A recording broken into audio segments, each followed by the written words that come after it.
السلام عليكم ورحمة الله وأهلا بكم في فيديو جديد على قناة بيبل فود. إن شاء الله الناس الكل تكونوا بخير. اليوم إن شاء الله باش نحكيو على آخر أخبار اللاعبين الدوليين في الدوريات الأوروبية وآخر أخبار المنتخب التونسي في رحلته لكندا لمواجهتي هايتي وكندا. قبل ما نبداو الفيديو نتمنى الناس الكل تصليوا على النبي صلى الله عليه وسلم.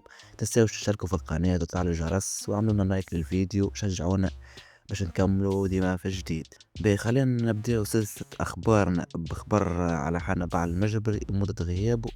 تلقى نجم وسط فريق بيرلي الإنجليزي التونسي حنبال المجبري صدمة قوية، حيث أظهرت الفحوصات أنه يحتاج إلى الراحة لمدة 6 أسابيع.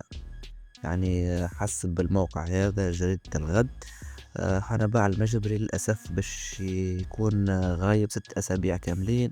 يعني نحكيو على إنه مش باش يكون موجود في التربص الحالي مع المنتخب التونسي. إن شاء الله باش يكون موجود في التربص الجاي واللي باش تكون فيه 6 مباريات زادة. مباراة منهم باش تكون ضد منتخب بلجيكا. للأسف يعني حنبال بعد ما شد فورمة باهية مع فريق بيرلي 7 مباريات ورا بعضهم موجود في التشكيلة الأساسية، تعرض للإصابة هذه 6 أسابيع. يعني نحكيو على يعني فما تقريبا توا 20 يوم توقف دولي. نقول 3 أسابيع معاهم مازالوا توا 7 جولات في البريمير ليج. يعني يمكن حنبال يخلط على آخر 3 جولات في البريمير ليج. للأسف يعني 3 جولات الأخرانيين كهو في البريمير ليج. وفريق بيرلي بطبيعته يعني هابط للتشامبيونشيب صايي.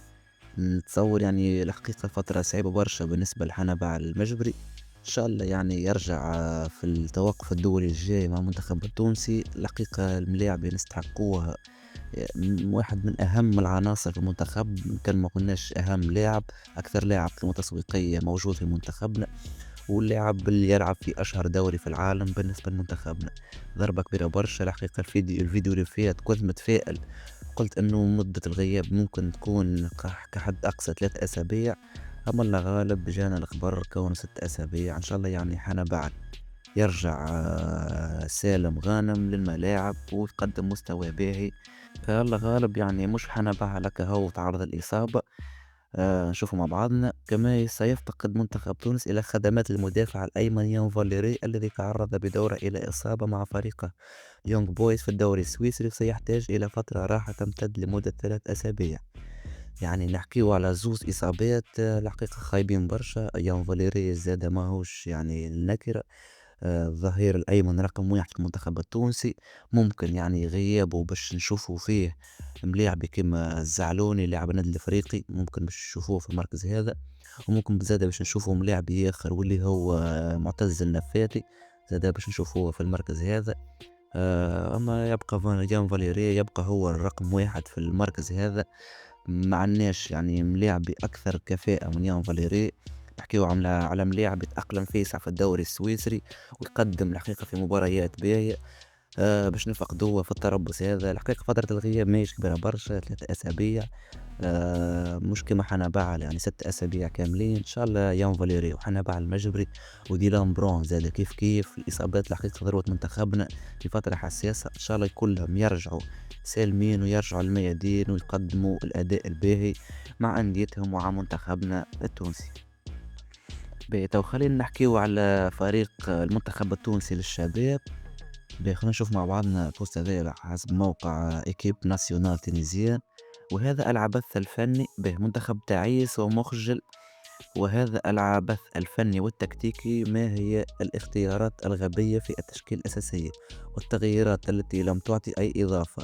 أين هو التحضير للمباراة؟ هل قمت بقراءة الخصم ولاعبيه؟ مستحيل، بل أنت من كنت كتابا مفتوحا أمام منتخب المغرب.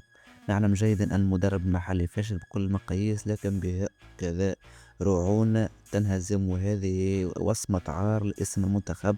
الحقيقة المنتخب التونسي شفناه في الماتش يعني ضد المنتخب المغربي. الحقيقة ملاعبية عنا تقريبا تو أحسن جينيراسيون ممكن ما نقولش في تاريخ الكرة التونسية، ولكن أحسن جينيراسيون من فترة طويلة برشا. يعني يضيعوا هنا بجرة شنية، بجرة المدرب المحلي، المدرب اللي يلعب ولد فلان وولد فلتان كما حكى المعلق في الماتش هذا. الله غالب الله غالب، هذا هو المدرب المحلي اللي يحب يصدره هنا بالسيف، واللي بلاطوات نهار كامل تدافع على المدرب المحلي. أنا نشوفه يعني المدرب المحلي لعب لك ولد فلان وولد فلتان، والملاعبية المواهب اللي بالرسمي محطوطين على جنب. تو الأمل محطوط كان على الجينيراسيون اللي هي المنتخب التونسي، يعني أقل من 20 سنة.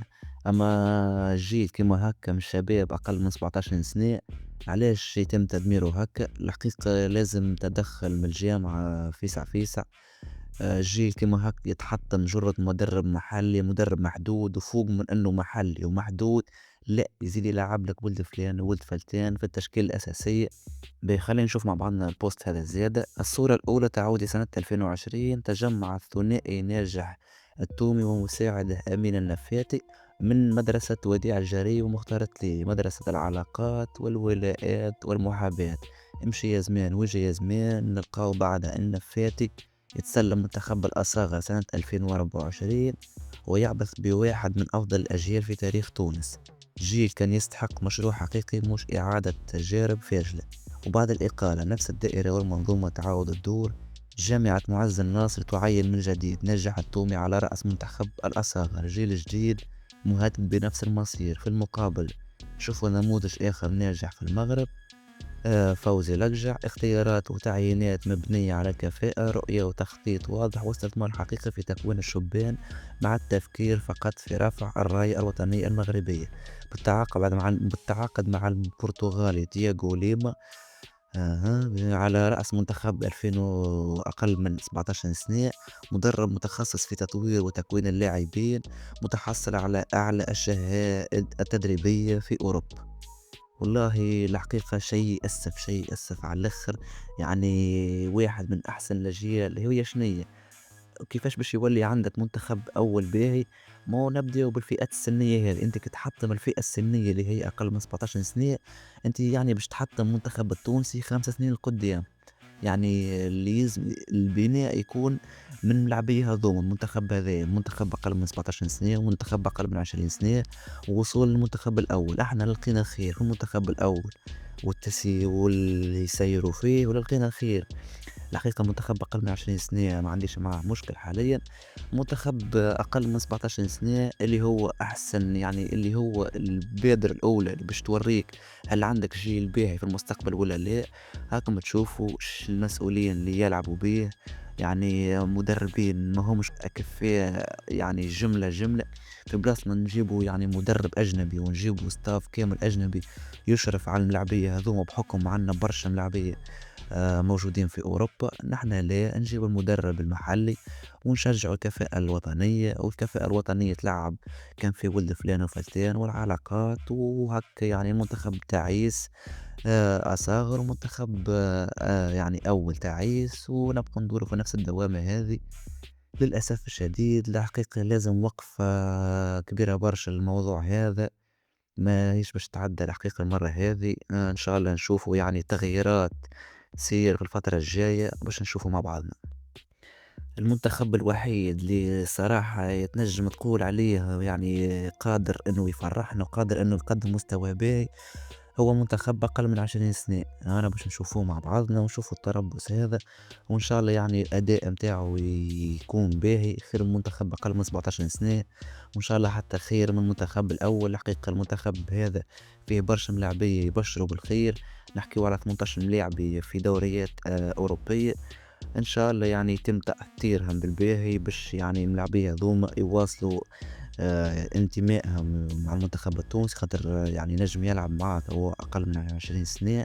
ومن بعد وقت اللي جد الجد والمنتخب الأول يعني باش يشوف هو الأجواء من توا، ومن بعد ينجم يجبد روحه ويلعب مع منتخب أوروبي، خاصة لو كان ملاعبي يبرز بشكل كبير في أي نادي كبير، تجيه الإغراءات يعني من منتخب مثلا فرنسي ألماني كذا. إن شاء الله يعني يتم استثمارهم بأحسن طريقة ممكنة. خلينا نشوف مع بعضنا البوست هذا. شاركوا اختياراتكم من الأنسب ليكون المهاجم الأول المنتخب التونسي في وديتي كندا وهايتي. باهي عنا الاختيارات المهاجمين، عنا فراس شوات، وعنا لؤي بن فرحات، وعنا حازم المسطوري، وعنا عمر بن علي، وعنا أنيس السعيدي، وعنا ريان اللومي. هذوما الستة مهاجمين اللي موجودين حاليا في قائمة المنتخب التونسي. بالنسبة لي أنا نعم نفضل أن نشوفهم في الماتش هايتي وماتش كندا، بالنسبة لحازم مستوري مستواه نعرفوه، ماذا بيا ما نشوفهوش أصلا في التيران. باهي عندك فراس شوات، فراس شوات الحقيقة ملاعبي السهل الممتع، نحترمه ونحترم طريقة لعبه، و... ونتصور يعني هو يعني كفاءته باهية، لكن نتصور نعطوا الفرصة خير تو للشباب بحكم نعرفوا إمكانياته. فراس شوات بالكدا بالكدا الحقيقة نحب نشوف لؤي بن فرحات، هذا أول واحد. والحقيقة واحد من الناس نحب نشوف لؤي بن فرحات وريان اللومبي، هذوما اللي نحب نشوفهم واحد من الناس في التربص هذا. أكيد كلهم باش ياخدوا يعني فرصتهم، عمر بن علي يعني السعيدي. أما بالنسبة لحازم مستوري مانيش بنحبش نشوفه أصلا. بالنسبة لفراس الشواد كما حكينا يعني نعرفوه، نعرف ستيله وطريقة لعبه وكل شيء، ماهوش باش يكون جديد بالنسبة لينا. أما هذوما اللي باش يكونوا جدد لؤي بن فرحات وريان اللومي، هذوما المتحمسين باش نشوفوا أدائهم إن شاء الله. يعني كلهم يقدموا مستوى باهي، فراس شوات، لؤي، عمر، أنيس، كلهم أي ملاعب يشارك إن شاء الله يقدم مستواه ويقدم أوراق اعتماده مع المنتخب التونسي. المهم لهنا نكون وصلنا لاخر الفيديو. قبل ما نسكر الفيديو نتمنى الناس الكل يعني تكتبوا لنا تعليقات شكون انا المهاجم اللي تحبوا تشوفوه في الوديتين هذوما ضد كندا وضد هايتي. اكيد باش نشوفوا برشا تغييرات وبرشا تشكيلات في الماتشات هذيا، باش نحكيو على التشكيلة اللي ممكن تهبط، وباش نحكيو على التغييرات اللي ممكن تصير وكل شيء. بالنسبة لموضوع المنتخب أقل من 17 سنة، اكتبونا شنيا رايكم في الفساد اللي صاير وكل شيء. ما تبقى لي كان باش نقول لكم إن شاء الله حظ موفق للمنتخب التونسي الأولمبي والمنتخب الأول والمنتخب الشباب وكلهم، وحظ موفق لينا الناس الكل. وإن شاء الله نلقاكم في فيديو قادم إن شاء الله، وسلام.